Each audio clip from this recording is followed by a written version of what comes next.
ഹരേ കൃഷ്ണ. ഞാൻ ഇന്ന് ശ്രീ ഹനുമാൻ സ്വാമിയുടെ ഒരു കഥയാണ്, മനോഹരമായൊരു കഥയാണ് ഇന്നിവിടെ പറയാൻ പോകുന്നത്. രാവണവധത്തിന് ശേഷം ശ്രീരാമസ്വാമിയും സീതാദേവിയും ഹനുമാൻ സ്വാമിയും വാനരസേനയും ഒക്കെയായി അയോധ്യയിലേക്ക് തിരിച്ചു വരുന്നു. ഭഗവാൻ ശ്രീരാമസ്വാമിയുടെ പട്ടാഭിഷേകം കഴിഞ്ഞ് ചക്രവർത്തിയായിട്ട് വാഴിക്കുന്നു. അതിനുശേഷം വാനരസേനയൊക്കെ തിരിച്ച് അവരുടെ നാട്ടിലേക്ക് പോകുന്നു. ഹനുമാൻ സ്വാമി ഭഗവാനെ വിട്ടു പോകുന്നില്ല, ഭഗവാന്റെ കൂടെ തന്നെ അയോധ്യയിൽ കഴിയുന്നു. ശ്രീരാമസ്വാമിയുടെ ഒരു നിഴൽ പോലെ ഹനുമാൻ സ്വാമി എപ്പോഴും കൂടെ തന്നെയുണ്ട്. ഭരതനും ശത്രുഘ്നനും ഒക്കെ 14 വർഷത്തിന് ശേഷമാണ് ഭഗവാനെ കാണുന്നത്. അവർക്ക് ഭഗവാനെ കാണാനും ശ്രീരാമസ്വാമിക്ക് വേണ്ടതെല്ലാം ചെയ്തു കൊടുക്കാനുമുള്ള ആഗ്രഹം അവർക്ക് ഭയങ്കരമായിട്ടുണ്ട്. പക്ഷേ ഹനുമാൻ സ്വാമി ഭഗവാന്റെ കൂടെ നടന്ന് എല്ലാം ചെയ്തു കൊടുത്ത് അങ്ങനെ നിൽക്കുന്നത് കാരണം ഇവർക്ക് ഒന്നും ചെയ്യാൻ കഴിയുന്നില്ല. സീതാദേവി പട്ടമഹിഷിയാണ് എങ്കിൽ പോലും ഭഗവാനെ ഒന്നും അടുത്ത് കിട്ടുന്നില്ല ഒരു കാര്യത്തിനും. ചക്രവർത്തി ആയതുകൊണ്ട് തന്നെ ശ്രീരാമസ്വാമിക്ക് ഉത്തരവാദിത്തങ്ങളും കൂടുതലാണ്. അതുകൊണ്ട് പിന്നെ ചെറിയ ഭഗവാന്റെ കാര്യങ്ങളെല്ലാം നമ്മുടെ ഹനുമാൻ സ്വാമി ചെയ്തു കൊടുക്കുകയാണ്. അങ്ങനെ സന്തോഷത്തിൽ അങ്ങനെ ജീവിക്കുന്നെങ്കിലും സീതാദേവിക്കും ഭരതനും ശത്രുഘ്നും ലക്ഷ്മണനും ഒക്കെ ഭഗവാൻ ഒന്നും ചെയ്തു കൊടുക്കാത്തതിനുള്ളൊരു സങ്കടവും ദേഷ്യവും ഒക്കെ ഉണ്ട്. അത് ഭഗവാന് നന്നായിട്ടറിയാം. ഇവർക്ക് ഭയങ്കര എന്നെ അടുത്ത് കിട്ടാത്തതിൽ അവർക്ക് നല്ല സങ്കടമുണ്ടെന്ന് ഭഗവാനും നന്നായിട്ടറിയാം. അങ്ങനെ ഇരിക്കെ സീതാദേവിയും ലക്ഷ്മണനും ഭരതനും ശത്രുഘ്നും എല്ലാവരും കൂടി ഒന്ന് ആലോചിക്കും. അതിനുശേഷം അവർ പറയും, നമുക്ക് ഓരോരുത്തർക്കും ഭഗവാൻ ചെയ്തു കൊടുക്കേണ്ട കാര്യങ്ങൾ എന്തൊക്കെയാണെന്ന് ഒരു പട്ടിക തയ്യാറാക്കാമെന്ന് പറയും. എന്നിട്ട് അത് ഭഗവാനെ കാണിക്കാമെന്ന് പറയും. അങ്ങനെ 4 സഹോദരങ്ങളും സീതാദേവിയും കൂടി ഒരു പട്ടിക തയ്യാറാക്കുന്നു. ആ പട്ടികയിൽ എഴുതി ചേർത്തിട്ടുണ്ട് ഓരോരുത്തരും ഭഗവാന് ചെയ്തു കൊടുക്കേണ്ട കാര്യങ്ങൾ എന്തൊക്കെയാണെന്ന് അതിൽ എഴുതി വെച്ചിട്ടുണ്ട്. പക്ഷേ അതിൽ ഹനുമാൻ സ്വാമിക്ക് ഒരു ചുമതലയും മനഃപൂർവ്വമായി ബോധപൂർവ്വം അവരത് ഹനുമാൻ സ്വാമിക്ക് ഒരു കാര്യങ്ങളും ചെയ്യാനായിട്ട് ആ പട്ടികയിൽ അവർ എഴുതി ചേർക്കുന്നില്ല. അത് ഇത് അവസാനം പട്ടിക എഴുതിയതിന് ശേഷം കൊണ്ടുപോയി ഭഗവാന്റെ ശ്രീരാമസ്വാമിയുടെ അടുത്ത് കൊണ്ടുപോയി ഇവർ കാണിക്കും. ശ്രീരാമസ്വാമി ചോദിക്കും, ഇതെന്താണ്? അപ്പോൾ ഇത് ഭഗവാനെ ഇത് അങ്ങേക്ക് ഓരോ കാര്യങ്ങൾ ചെയ്തു തരാനുള്ള ഒരു പട്ടികയാണ്. അപ്പോൾ ശ്രീരാമസ്വാമി ഇത് വായിച്ചു നോക്കുമ്പോൾ മനസ്സിലാകും അതിലൊരു ഹനുമാൻ സ്വാമിക്ക് ഒരു കാര്യങ്ങളും അതിൽ എഴുതിയിട്ടില്ല. ഒരു അധികാരവും ചെയ്യാനുള്ള ഒരു കടമയും ഒന്നും ആ പട്ടികയിൽ എഴുതിയിട്ടില്ല. അപ്പോൾ ശ്രീരാമസ്വാമി ചോദിക്കും, ഇനിയിപ്പോൾ ദേവി ഞാനിത് എന്താണ് ചെയ്യേണ്ടത്? അപ്പോൾ സീതാദേവി പറയും, ഇതിൽ ഇനി ഭഗവാൻ ഒപ്പുവെക്കണമല്ലോ, അതാണ് കാര്യം. അപ്പോൾ ഭഗവാൻ ഇനി ഇതിൽ ഒപ്പുവെച്ച് തരണം എന്ന് പറയും. എന്നിട്ട് നമ്മുടെ പരസ്യ ബോർഡിൽ ഇത് ഞാൻ പതിപ്പിക്കും എന്ന് പറയും. അങ്ങനെ ഭഗവാൻ ആരെയും സങ്കടപ്പെടുത്താത്തതാണല്ലോ ഭഗവാന്റെ ഒരിത്. ഭഗവാൻ എപ്പോഴും എല്ലാവരെയും സന്തോഷിപ്പിച്ച് നിർത്തുന്ന ആളാണ് ഭഗവാൻ. ശ്രീരാമസ്വാമി അതിൽ ഒപ്പുവെക്കുന്നു. അങ്ങനെ എല്ലാ ദിവസവും രാവിലെ എഴുന്നേറ്റ് വരുമ്പോൾ ഹനുമാൻ സ്വാമിനെയാണ് കണി കണ്ട് ശ്രീരാമസ്വാമി വരുന്നത് തന്നെ. അന്ന് അത് രാവിലെ എഴുന്നേറ്റ് ശ്രീരാമസ്വാമി വരുമ്പോഴത്തേക്ക് ഹനുമാൻ സ്വാമി ശ്രീരാമസ്വാമിയുടെ അന്തഃപുരത്തിൽ വാതിൽക്ക് വന്ന് നിൽക്കുമ്പോഴത്തേക്ക് അവിടെ ഭരതൻ നിൽക്കുകയാണ്. ഭഗവാനെ കുളിച്ച് കഴിഞ്ഞ് മാറാനുള്ള വസ്ത്രങ്ങളൊക്കെ ആയിട്ട് ഭരതൻ നിൽക്കുകയാണ്. അപ്പോൾ ഹനുമാൻ സ്വാമി പറയും, എന്താണ് അങ്ങ് ഇവിടെ നിൽക്കുന്നത്? അതിങ്ങ് തരൂ, ഞാൻ ചെയ്തു കൊള്ളാം, ഞാനല്ലേ ചെയ്യുന്നത്, ഇത് ഞാൻ ചെയ്തു കൊള്ളാം എന്ന് പറയും. അപ്പോൾ ഭരതൻ പറയും, അല്ലല്ല, ഇത് ഇന്നു മുതൽ ഞാനാണ് ചെയ്തു കൊടുക്കുന്നത്. ഇത് സീതാമാതാവ് എനിക്ക് കൽപ്പിച്ചു തന്ന ഒരു അധികാരമാണ്. ഇന്നു മുതൽ ഇത് ഞാനാണ് ചെയ്തു കൊടുക്കുന്നതെന്ന് പറയും.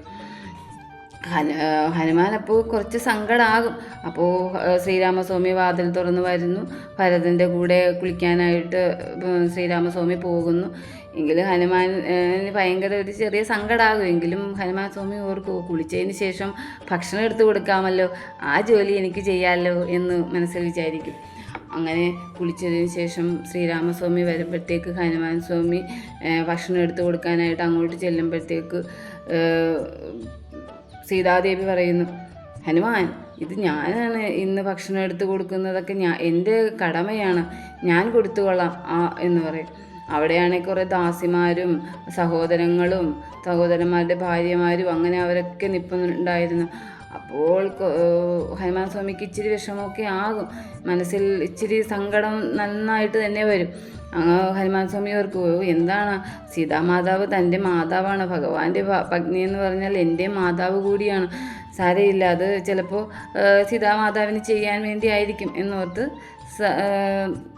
ഇതാവും. അതിനുശേഷം അവർക്ക് ഭക്ഷണം കഴിച്ചതിന് ശേഷം കാല് തിരുമ്മിക്കൊടുക്കാം, അതെനിക്ക് ചെയ്യാമല്ലോ എന്ന് ഹനുമാൻ സ്വാമി ഓർക്കുകയാണ്. ഭക്ഷണത്തിന് ശേഷം ഭഗവാൻ അവിടെ വിശ്രമിക്കാനിരിക്കുമ്പോഴത്തേക്ക് ഹനുമാൻ സ്വാമി ഓടിച്ചെല്ലും പാദം തിരുമ്മിക്കൊടുക്കാം എന്ന് വിചാരിച്ച്. അപ്പോഴത്തേക്ക് ലക്ഷ്മണസ്വാമി കയറിയിരിക്കും.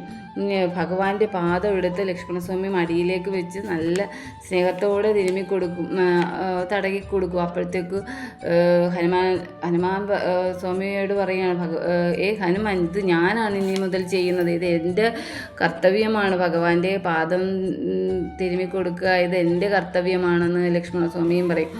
അപ്പോഴത്തേക്ക് കരഞ്ഞു പോകും. അപ്പോഴത്തേക്ക് ഹനുമാൻ ഭയങ്കര സങ്കടമാകും. ഹനുമാൻ ഓടിച്ചെന്ന് ആ പരസ്യ ബോർഡിൽ പതിപ്പിച്ചിരിക്കുന്ന ആ പട്ടിക നോക്കാനായിട്ട് ചെല്ലും. അവിടെ ചെല്ലുമ്പോഴത്തേക്ക് തനിക്ക് ഒരു അധികാരവും ഒന്നും താൻ ചെയ്യാനുള്ള ഒന്നും അതിൽ എഴുതിയിട്ടില്ലെന്ന് കാണുമ്പോഴത്തേക്ക് ഭയങ്കര സങ്കടമാകും. നെഞ്ഞു പൊട്ടുന്ന സങ്കടത്തിലാണ് ഹനുമാൻ.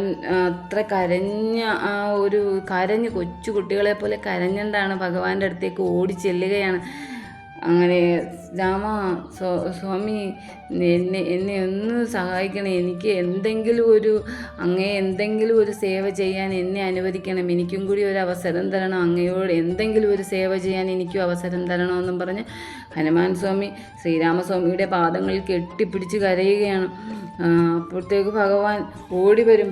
ഭക്തൻ്റെ മനസ്സ് വേദനിക്കുമ്പോൾ ആദ്യം ഭഗവാന്റെ ഹൃദയമാണ് വേദനിക്കുന്നത്. ഭഗവാൻ ഓടി പിടിച്ചെഴുന്നേൽപ്പിക്കും. ഹനുമാനെ പിടിച്ചെഴുന്നേൽപ്പിച്ചിട്ട് പറയും, ഹനുമാൻ, അങ്ങേക്ക് എന്താണ് എനിക്ക് വേണ്ടി എന്ത് സേവ ചെയ്യാനാണ് അങ്ങേക്ക് ഇഷ്ടം, അത് അങ്ങ് ചെയ്തോളൂ, അങ്ങക്ക് എന്ത് ചെയ്യാനാണ് ആഗ്രഹം, പറയൂ, അതെന്താണെന്ന് പറയൂ എന്ന് പറയും.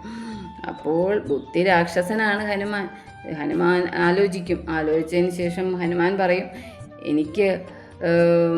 എനിക്ക് അങ്ങ് കോട്ടവായിടുമ്പോൾ ഇങ്ങനെ ഞൊടിക്കാനുള്ള ഒരു സേവനം, അത് മതി എനിക്ക്, ആ ഒരു സേവനം തന്നാൽ മതി എന്ന് പറയും.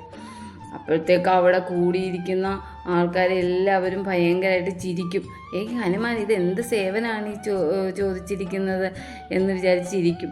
സീതാദേവി സീക്രട്ടായി രഹസ്യമായി ഭഗവാനോട് ചോദിക്കുകയും ചെയ്യും, ഹനുമാൻ എന്താണ് ഇങ്ങനെയൊരു സേവനം ചോദിച്ചു വാങ്ങിയത്? അപ്പോൾ ശ്രീരാമസ്വാമി പറയും, ബുദ്ധി രാക്ഷസനാണ് ഹനുമാൻ. അദ്ദേഹം എല്ലാം വേണ്ടപ്പോൾ ചെറുതാകാനും വേണ്ടപ്പോൾ വലുതാകാനും ഒക്കെ കഴിവുള്ള ഒരാളാണ് ഹനുമാൻ എന്ന് പറയും. അങ്ങനെ അപ്പോൾ പിറ്റേ ദിവസം രാവിലെ മുതൽ ഹനുമാൻ സ്വാമി ഭഗവാനോടുള്ള സേവനം നിറവേറ്റാൻ തുടങ്ങുകയാണ്. രാവിലെ എഴുന്നേറ്റ് വരുമ്പോഴേ ഹനുമാൻ സ്വാമി അദ്ദേഹത്തിൻ്റെ പ്രഭാത കർമ്മങ്ങളെല്ലാം ചെയ്തതിന് ശേഷം ഭഗവാന്റെ വാതിൽക്ക് വന്ന് നിൽക്കുകയാണ്. അന്തഃപുരത്തിൻ്റെ വാതിൽക്ക് വന്ന് നിൽക്കുകയാണ്. ശ്രീരാമസ്വാമിയും സീതാദേവിയും എഴുന്നേറ്റ് വരുമ്പോൾ തന്നെ കാണുന്നത് ഹനുമാനെയാണ്. ഹനുമാൻ, അപ്പോൾ സീതാദേവി ചോദിക്കും, ഹനുമാൻ എന്താണ് ഇത്രയും രാവിലെ വന്ന് ഇവിടെ നിൽക്കുന്നത്? അപ്പോൾ ഹനുമാൻ പറയും, ദേവി, ഈ സമയത്താണ് എൻ്റെ സേവനം ആവശ്യമായി വരുന്നത്. ഭഗവാൻ കോട്ടവായിടുമ്പോൾ ഞൊടിക്കണ്ടേ, അതിനു വേണ്ടിയാണ് ഞാൻ കൂടെ നിൽക്കുന്നതെന്ന് പറയും. അപ്പോൾ ഏത് സമയം വേണമെങ്കിലും ഭഗവാൻ കോട്ടവായ വരാം, അപ്പോഴൊക്കെ എൻ്റെ സേവനം ആവശ്യമായി വരും എന്ന് പറയും. അങ്ങനെ ഹനുമാനെ എങ്ങനെയെങ്കിലും ഭഗവാന്റെ അടുത്ത് നിന്ന് മാറ്റി നിർത്താൻ വേണ്ടിയാണ് സീതാദേവിയും ലക്ഷ്മണനൊക്കെ ചേർന്ന് ഇങ്ങനെ ഒരു പട്ടിക തയ്യാറാക്കിയത്. അതിപ്പോൾ ഭഗവാന്റെ അടുത്ത് ഏത് നേരവും ഹനുമാൻ സ്വാമി തന്നെ ഇരിക്കേണ്ട ഒരവസ്ഥയായി. ഹനുമാൻ ഇപ്പോൾ ഭഗവാനെ വിട്ട് പോകാനേ പറ്റാത്തൊരവസ്ഥയായി. അങ്ങനെ അവസാനം അന്നത്തെ സേവനങ്ങളൊക്കെ കഴിഞ്ഞ് രാത്രിയായപ്പോഴത്തേക്ക് ഭഗവാൻ ഉറങ്ങാനായിട്ട് പോവുകയാണ്. ശ്രീരാമസ്വാമിയും സീതാദേവിയും അവരുടെ അറയിലേക്ക് ഉറങ്ങാനായിട്ട് പോകുമ്പോഴത്തേക്ക് ഹനുമാൻ സ്വാമിയും ചെല്ലുകയാണ്. അപ്പോഴത്തേക്ക് സീതാദേവി ചോദിക്കും, ഹനുമാൻ, ഭഗവാന്റെ സ്വകാര്യതയിലേക്ക് കടന്നു വരാനുള്ള അവകാശം കൂടിയാണോ അതെനിക്ക് നിങ്ങൾക്ക് തന്നിരിക്കുന്നത് എന്ന് ചോദിക്കും. ഹനുമാൻ സ്വാമി പറയും, എൻ്റെ സേവനം കൂടുതലായിട്ട് ആവശ്യം വരുന്നത് ഇപ്പോഴാണല്ലോ ദേവി മാതേ എന്ന് പറയും. അപ്പോഴത്തേക്ക് അതും പറഞ്ഞ് സീതാദേവി ശ്രീരാമസ്വാമിയെ ഇങ്ങനെ ദേഷ്യത്തിൽ നോക്കും. അപ്പോഴത്തേക്ക് ശ്രീരാമസ്വാമിക്ക് സീതാദേവിയുടെ ആ ഭാവം മനസ്സിലായി. ഭാവത്തെ ഗ്രഹിക്കുന്നവനാണല്ലോ ഭഗവാൻ അത് മനസ്സിലായി. ഭഗവാൻ പറയും, ഹനുമാൻ, ഇന്നത്തെ അങ്ങയുടെ സേവനം എനിക്ക് കൂടുതൽ സന്തോഷമുള്ളതായി. ഇന്നത്തെ സേവനം മതി, ഇനി അങ്ങ് പോയി വിശ്രമിച്ചോളൂ എന്ന് പറയും. അപ്പോഴത്തേക്ക് ഹനുമാൻ തുള്ളിച്ചാടി ഓടിപ്പോവുകയാണ്. പക്ഷേ എങ്കിലും ഓടിച്ചെന്ന് അയോധ്യയുടെ രാജകൊട്ടാരത്തിൻ്റെ മേൽക്കൂരയുടെ മുകളിൽ കയറിയിരിക്കുകയാണ്. എന്നിട്ട് അവിടെ ഇരുന്നിട്ട് കണ്ണുനീരൊഴുകുകയാണ്. എന്നിട്ട് ആലോചിക്കുകയാണ്, എന്താണ് എല്ലാവരും എന്നെ ഒഴിവാക്കിക്കൊണ്ട് ഇങ്ങനെയൊക്കെ ചെയ്തത്? ആ പട്ടിക തയ്യാറാക്കിയപ്പോഴത്തേക്ക് എന്നെ എന്താണ് ഒഴിവാക്കിയത്? അങ്ങനെ അങ്ങനെ ആലോചിക്കുകയാണ്. ഇപ്പോഴും ഭഗവാനും എന്നെ ഒഴിവാക്കിയതാണോ എന്ന് വിചാരിച്ച് ഭയങ്കരമായിട്ട് കരയുകയാണ്. നെഞ്ഞു പൊട്ടണ പോലെ ഭയങ്കര സങ്കടത്തിൽ കരഞ്ഞുകൊണ്ടാണ്. എന്നിട്ടും ഇങ്ങനെ ഞൊടിച്ചുകൊണ്ടിരിക്കുകയാണ് ഹനുമാൻ സ്വാമി. അപ്പോഴത്തേക്ക് എന്താണെന്ന് അറിയില്ല, അതെങ്ങനെ നിങ്ങൾ വിശ്വസിക്കുമെന്ന് അറിയില്ല. ഭഗവാൻ സേവനം ചെയ്ത് മതിയായില്ല ഹനുമാൻ സ്വാമിക്ക്. ഇങ്ങനെ ഞൊടിച്ച് പിന്നെ ഞൊടിച്ച് അങ്ങനെ ആ ഹനുമാൻ സ്വാമിയുടെ ഒരു സേവനം നിറവേറ്റിക്കൊണ്ടിരിക്കുകയാണ്. ഭഗവാനെ സേവിച്ച് മതിയായിട്ടില്ല, അതാണ്. അങ്ങനെ ഇരിക്കുമ്പോഴത്തേക്ക് അപ്പോൾ ഇത് ശ്രീരാമസ്വാമി അന്തഃപുരത്തിൽ കിടന്നു ഉറങ്ങി. സീതാദേവി ഭഗവാൻ കിടന്ന് വീശിയൊക്കെ കൊടുക്കുന്നു. അങ്ങനെ ഭഗവാൻ ഉറങ്ങുന്നു. പക്ഷേ കണ്ണടച്ച് കിടക്കുന്ന ഭഗവാന്റെ കണ്ണിൽ കൂടി കണ്ണുനീരൊഴുകുന്നതായിട്ടാണ് സീതാദേവി കാണുന്നത്. അപ്പോൾ സീതാദേവി ഓർക്കും, ഭഗവാൻ കരയുകയാണോ എന്ന് സീതാദേവി ഓർക്കും. പെട്ടെന്നാണ് ഭഗവാൻ ചാടി എഴുന്നേറ്റ് കോട്ടവായിടുന്നത്. ശ്രീരാമസ്വാമി കോട്ടവായിടുന്നു. കോട്ടവായ വന്നിട്ട് അങ്ങനെ നിർത്തുന്നില്ല. എപ്പോഴും കോട്ടവായ ഇട്ടിട്ട് അങ്ങനെ ഇരിക്കുന്നു. അടക്കാൻ പറ്റാത്ത രീതിയിൽ കോട്ടവായ വരുന്നു. അപ്പോഴത്തേക്ക് സീതാദേവി എഴുന്നേറ്റ് അപ്പുറത്ത് നിന്ന് സഹോദരങ്ങളെ വിളിക്കുന്നു. അവിടെയുള്ള ദാസികളെ പരിചാരകരെയൊക്കെ വിളിച്ചുകൊണ്ട് വരുന്നു. എല്ലാവരും നോക്കുന്നു. പക്ഷേ ശ്രീരാമസ്വാമിക്ക് കോട്ടവായ നിർത്താൻ കഴിയുന്നില്ല. പെട്ടെന്നാണ് കുലഗുരുവായ വസിഷ്ഠമുനി വരുന്നത്.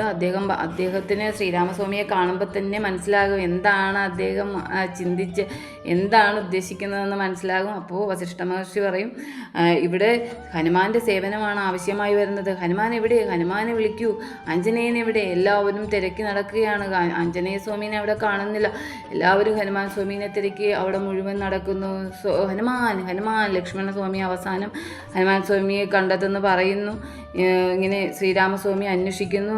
താങ്കളുടെ സേവനം ഇപ്പോൾ ആവശ്യമാണ്, വേഗം വരൂ എന്ന് പറയുന്നു. ശ്രീരാമസ്വാമിക്ക് വയ്യെന്ന് അറിയുമ്പോൾ തന്നെ ചാടി ഓടി പറന്നാണ് ഹനുമാൻ സ്വാമി അവിടെ ശ്രീരാമസ്വാമിയുടെ അടുത്ത് വരുന്നത്. അടുത്ത് വരുമ്പോൾ ശ്രീരാമസ്വാമി ഇങ്ങനെ കോട്ടവായിട്ടുകൊണ്ടിരിക്കുകയാണ്. അപ്പോൾ ഹനുമാൻ സ്വാമി ചെന്നു ഇങ്ങനെ കോട്ടവായിടുന്നതിൻ്റെ അവിടെ ചെന്ന് അപ്പോൾ വസിഷ്ഠ മഹർഷി പറയുന്നു, ഇപ്പോൾ താങ്കളുടെ സേവനമാണ് അവിടെ ആവശ്യം, ചെല്ലെന്ന് പറയും. അപ്പോൾ ഹനുമാൻ സ്വാമി അവിടെ വന്ന് ശ്രീരാമസ്വാമിയുടെ വായുടെ അവിടെ നിന്ന് ഇങ്ങനെ ഞൊടിക്കുന്നു. ആ ഞൊടിയോടുകൂടി തന്നെ ശ്രീരാമസ്വാമിയുടെ പിന്നെ കോട്ടവായി വരുന്നില്ല. അപ്പോഴത്തേക്ക് എല്ലാവർക്കും മനസ്സിലാവും, സീതാദേവിക്കും മനസ്സിലാവും ഭഗവാനെ സേവിക്കണമെന്ന് ഭക്തൻ ആഗ്രഹിച്ചു. അപ്പോൾ ഭക്തൻ്റെ സേവനം ഭഗവാൻ അതിലേറെയായിട്ട് ആഗ്രഹിച്ചു. ഭക്തനെ വേദനിപ്പിച്ചാൽ ഭഗവാന്റെ ഒരു ഭക്തനെ വേദനിപ്പിച്ചാൽ ഭഗവാൻ അത് സഹിക്കില്ല. ആരെയും വേദനിപ്പിക്കാത്തവനാണല്ലോ ഭഗവാൻ. അതുകൊണ്ട് സീതാദേവിയെയും വേദനിപ്പിച്ചില്ല. പക്ഷേ ഭക്തൻ്റെ വേദന ഭഗവാൻ എല്ലാവർക്കും മനസ്സിലാക്കി കൊടുത്തു. പിന്നെ ഹനുമാനെ അവരവിടുന്ന് ഒരിക്കലും ഭഗവാന്റെ അടുത്തുനിന്ന് മാറ്റി നിർത്താൻ ശ്രമിച്ചിട്ടില്ല. ഭഗവാനും ശ്രീരാമസ്വാമിയും ഹനുമാൻ സ്വാമിയും ഒന്നാണ്. ഹനുമാൻ സ്വാമിയെ പ്രാർത്ഥിച്ചാൽ നമുക്ക് ഭഗവാന്റെ അടുത്തേക്ക് വേഗം എത്താൻ പറ്റും. ഭഗവാന്റെ ഒരു സ്നേഹം നമുക്ക് വേഗം കിട്ടും. എല്ലാവരും ഹനുമാൻ സ്വാമിയെയും പ്രാർത്ഥിക്കണം. ജയ് ഹനുമാൻ. ഹരേ കൃഷ്ണ. സർവം ശ്രീകൃഷ്ണ അർപ്പണമസ്തു. ഭഗവാൻ കൃഷ്ണ.